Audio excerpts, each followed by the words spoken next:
বিয়ের পর প্রথমবার জামাই ষষ্ঠী। মাত্র কয়েক মাস আগেই এত খরচা করে বিয়ে দিয়েছেন বাবা। তারপর আবার একটা খরচের ধাক্কা বাবাকে দিতে চাইছে না মিলি। কিন্তু মিলির শ্বশুর বাড়িতে খুব ঘটা করেই জামাই ষষ্ঠী পালন হয়। ওর শাশুড়ির কাছেই শুনেছে সেই গল্প।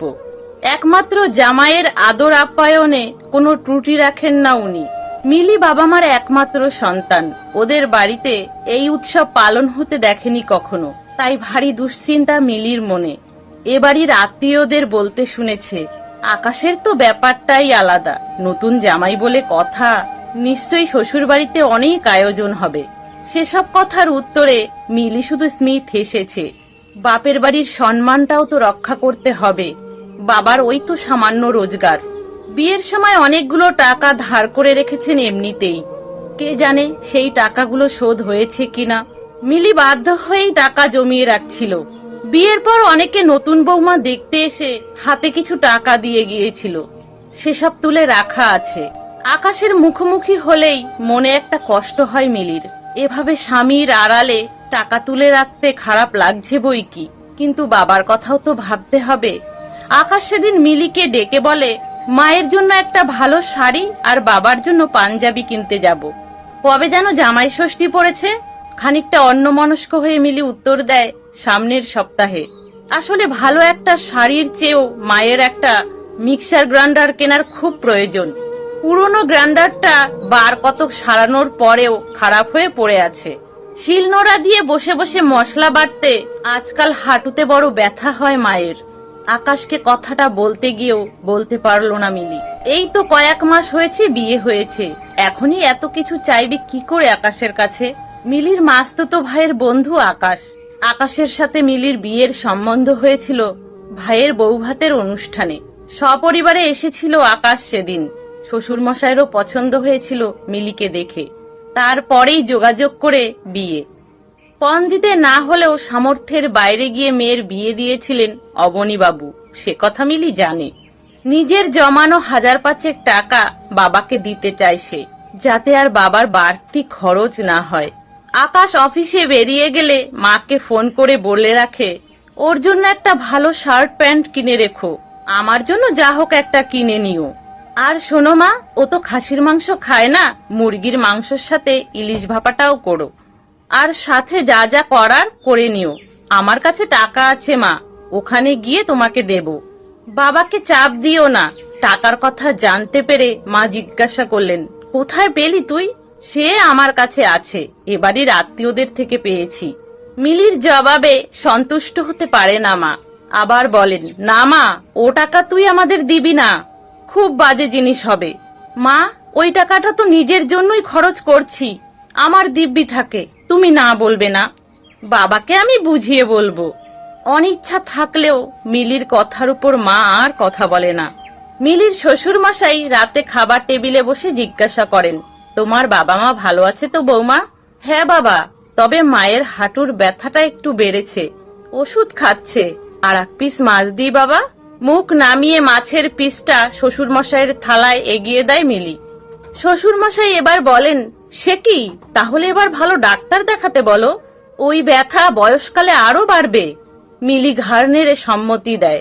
শাশুড়ি মা রান্নাঘর থেকে ভাত বেড়ে এনে বলে, ওই ব্যথা কি জিনিস সে আমি বুঝি, সেই জন্যই তো শিলনোড়া কবে তুলে রেখেছি।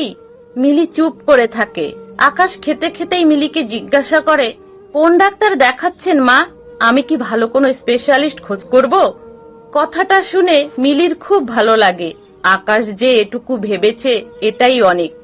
মিলি উত্তর দেয়, আগে জেনে নি কোন ডাক্তার দেখাচ্ছে, তারপরে না হয়। আসলে নতুন বিয়ে হয়ে এসেছে মিলির, ভেবে পায় না কি বলা উচিত এসব ব্যাপারে। সেদিন রাতে আকাশের প্যান্ট গুছিয়ে রাখতে গিয়ে প্যান্টের পকেট থেকে 500 টাকা পেল মিলি। সযত্নে তুলে রাখলো শাড়ির ভাঁজে। মনে মনে আকাশের উদ্দেশ্যে বলল, তোমার জন্যই তোমার টাকা খরচ করব, আমার দোষ নিও না, বাবা যে খুব অসহায়। একটা কাগজে লিখে রাখে মিলি, আকাশের জন্য ওই দিন কি কি খাবারের আয়োজন করবে। দই মিষ্টির সাথে আম থাকবে, তরমুজ খেতেও ভালোবাসে আকাশ। কাঁসার থালা বাটিগুলো মাজিয়ে রাখতে বলতে হবে মাকে, মায়ের বিয়ের সময়ের ওগুলো। মিলিকে দিতে চেয়েছিল মা বিয়েতে, কিন্তু মিলি নিতে চায়নি। বাবার ঘর শূন্য করে চলে আসতে কোনো মেয়েই চায় না। অবশেষে জামাই ষষ্ঠীর দিন সকাল সকাল ঘুম থেকে উঠে তৈরি হয়ে যায় মিলি। অবনীবাবু মেয়েকে ফোন করেছিল ভোরবেলা, শোন মা, তুই সঙ্গে করে টাকা আনবি না, আমি সব ব্যবস্থা করে রেখেছি, জামাইয়ের আদরের কোনো ত্রুটি হবে না, তোর চিন্তা নেই। মিলি কোনো উত্তর দেয়নি, তবে বেরোনোর সময় 5,500 টাকা নিজের ব্যাগে রেখেছে। বাবার হাতে ওই টাকা যেভাবেই হোক তুলে দেবে ও। আকাশ গাড়িতে অনেকগুলো মাটির ভার তুলেছে, কয়েকটা প্যাকেটও। কি আছে মিলি জানতে চাওয়াতে আকাশ বলে, জামাই ষষ্ঠীর দিন কেউ খালি হাতে যায় নাকি? জামাইবাবু কত জিনিস নিয়ে আসে প্রতিবার, আমি দেখেছি। মিক্সার গ্রাইন্ডারটা কিনে দিতে পারলে খুব ভালো হতো, মনে মনে ভাবছিল মিলি। আকাশকে লজ্জায় কিছু বলতে পারল না, যদি ওকে ভুল বোঝে আকাশ। অ্যারেঞ্জ ম্যারেজে একে অপরকে বুঝতে একটু তো সময় লাগেই। মিলি এখনো বুঝে উঠতে পারেনি আকাশের খারাপ লাগার বিষয়গুলো। বাপের বাড়ি আসতেই অবনীবাবু মেয়ে জামাইকে খাতির করে নিয়ে গেলেন ঘরের ভেতরে। মাটির ভারগুলো শাশুড়িমার হাতে তুলে দিয়ে বলে, বাবা পাঠিয়েছে এগুলো। ঘরের ভিতর দুটো প্লাস্টিকের চেয়ার চোখে পড়ল মিলির। ওগুলো তো আগে ছিল না। খাবার টেবিলের পাশে ছোট্ট একটা টেবিল ফ্যান, ওটাও নতুন। মিলির চোখে জল আসে, বাবার দিকে তাকিয়ে দেখে গাল ভাঙা মুখটায় কি পরম তৃপ্তি মাখানো। চোখের জল আড়াল করতে পাশের ঘরে চলে আসে মিলি। একদিকে যেমন বাবার জন্য কষ্ট হচ্ছিল, তেমনি গর্বে ভরে যাচ্ছিল মনটা। আকাশের আপ্যায়নে সত্যিই কোনো ত্রুটি রাখেনি বাবা। মা একে একে সমস্ত আচার অনুষ্ঠান পালন করেছিল। কারোর কাছে শুনে এসেছে নিশ্চয়ই, না হলে এত নিয়ম জানলো কি করে? অবাক লাগে মিলির। আকাশের শার্ট, প্যান্ট, একটা পারফিউম, মিলির শাড়ি, সবগুলোই বেশ দামি। এখানেই তো 1,500 পেরিয়ে গেছে। মিলির মনে চিন্তার মেঘ। হায় ভগবান, বাবা কি আবারও কোথাও ধার করলো? ব্যাকুল হয়ে ওঠে মিলি খরচের চিন্তায়। দুপুরের খাবারেও এলাহি আয়োজন। মিলি যা যা বলেছিল সবই আছে। আকাশের মুখের দিকে তাকিয়ে বোঝার চেষ্টা করছে মিলি। মনে তো হচ্ছে বেশ তৃপ্তি ভরেই খাচ্ছে সব।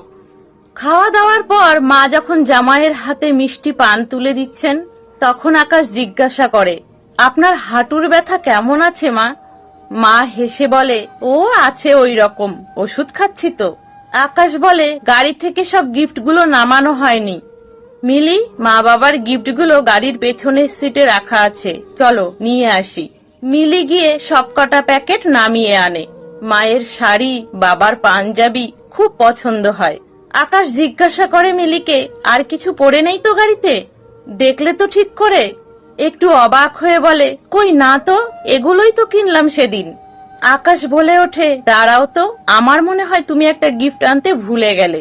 গাড়ির কাছে ফেরত আসে আকাশ, পেছনে পেছনে মিলিও। গাড়ির ডিকি খুলে বড় একটা গিফট বক্স বার করতে করতে আকাশ বলে, কি হলো মিলি, এসো সাহায্য করো। দুজনে মিলে গিফট বক্সটা ঘরে আনি। মিলি তাকিয়ে আছে আকাশের দিকে। এটা কি হতে পারে? কখনই বা কিনলো আকাশ? শাশুড়ির দিকে সেটা এগিয়ে দেয় আকাশ।